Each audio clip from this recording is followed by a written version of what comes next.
Welcome to a beautiful day in Polk County at the Polk County Cooperative Extension Office. We've got a great demonstration of different types of turf grasses in front of our building in our parking lot. And I always say if we can grow it in the parking lot, then you can grow it at home.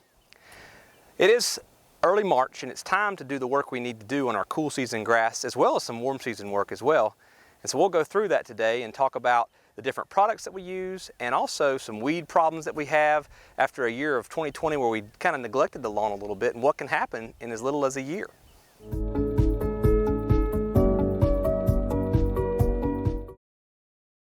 All right, so just to show you a little bit about what can happen after as little as one growing season of minimal care, what can happen to your lawn. And so fescue is not an easy thing to grow. It requires constant maintenance.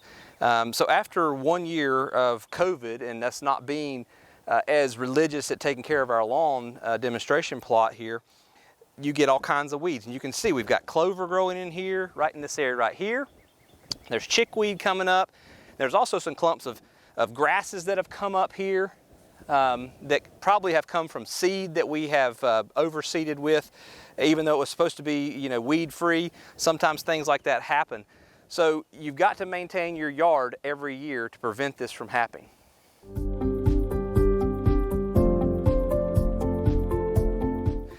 So one of the first things that we want to do is to take care of the lawn weeds.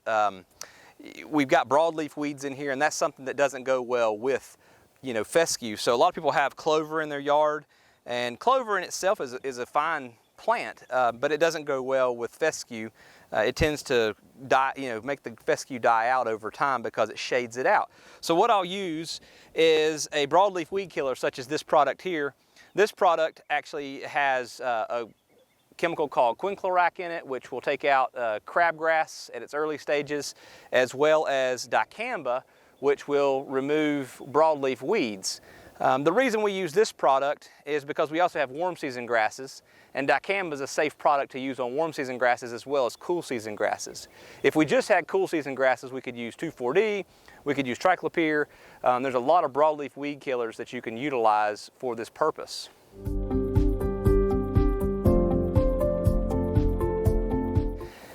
And one of the biggest tasks that we use for our spring cool season grass is fertilization. We typically do this in late February to very early March, and we're here in early March. It's warm enough and it's not raining today, so that's why we're doing it. But what I like to use is just a typical 17 fertilizer because it's the least expensive way to buy the nitrogen. What we'll do with this is about 6 pounds per 1,000 square feet of space, and in our area here we've got about 2,000 square feet. So in my spreader here, just a rotary spreader, I've got enough fertilizer to do this area already preloaded. Now some of you may say, well, phosphorus, which is the middle number, can be toxic to the environment if it's not applied correctly. And what that means is it needs to be applied so where it will be in the soil, which is true. And a lot of lawn fertilizers will have a 0 in that area. What we've got here is an area where we've aerated, and it allows it to go down in the holes. And also this is a very flat area, which will prevent runoff from that pellet that's going down in there. If you've got sloped areas, you're near water, probably should use something without phosphorus in it. If you need additional phosphorus, you should always aerate your yard first and then apply the phosphorus so that it goes down in those holes and doesn't just sit on top of the ground, because it's not mobile. It doesn't move into the ground by itself. Nitrogen, on the other hand, will go into the ground just fine, as well as potassium.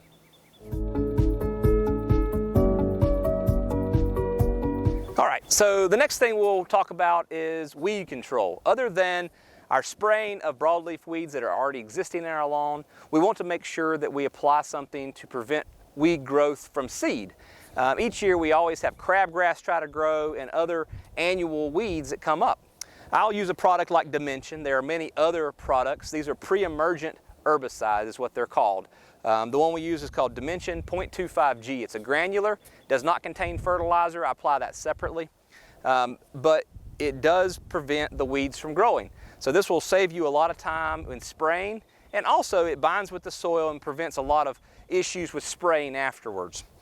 So in this situation, we'll apply roughly between, say, 3 to nearly 5 pounds per 1,000 square feet, just depending on how long you want the control to be. So the max is really about 4.6 pounds per 1,000 square feet for this product. for crabgrass.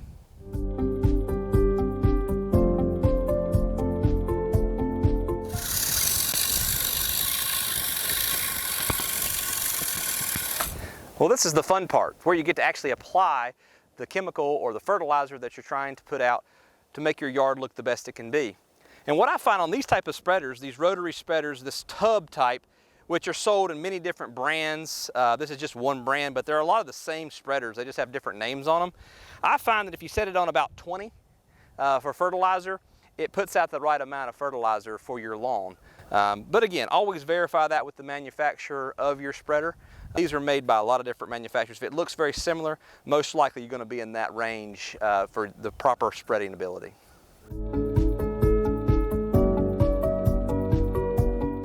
Well, as you can see now, we're in our warm season grass plot, and typically in early March we don't do a whole lot.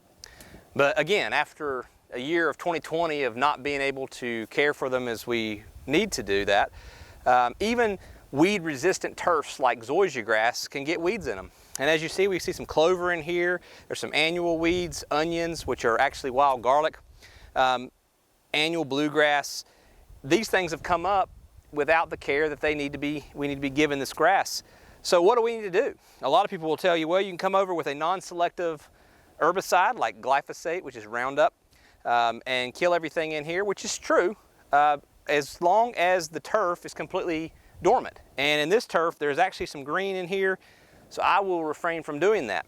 What we're going to try to do is kill out the broadleaf weeds with our dicamba product that we use in the fescue, which is safe for this grass. And it will take out most all of these things, even help to remove the wild garlic. And then we will spot pull a few of the grassy weeds that are in here.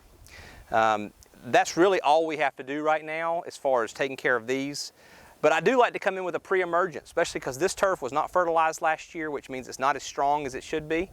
So fertilizing this in May is when we would do that, about the 1st of May.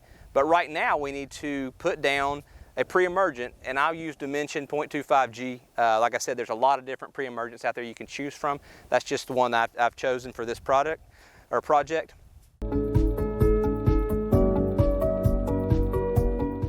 Okay, so what we're going to use, again, this is a dicamba spray. What I've done is mixed up 2 gallons of this particular mix that I got at Home Depot. Anybody can go by those stores and find one. But again, the dicamba product is safe for your warm season grass. Any sprayer will do. You know, you can have a little gallon sprayer for a small area, backpack sprayer. There are also pull-behind sprayers that you can pull behind your lawnmower or your tractor if you've got a large area of turf you want to treat. In this case, we've got about less than 1,000 square feet of turf space. So we're going to utilize this just handheld sprayer. And I've got it marked and labeled specifically for this chemical. I don't want to put something else in here like 2,4-D or triclopyr that may come back and harm this grass at some other time. So we're going to have a dedicated sprayer specifically for our warm season grasses.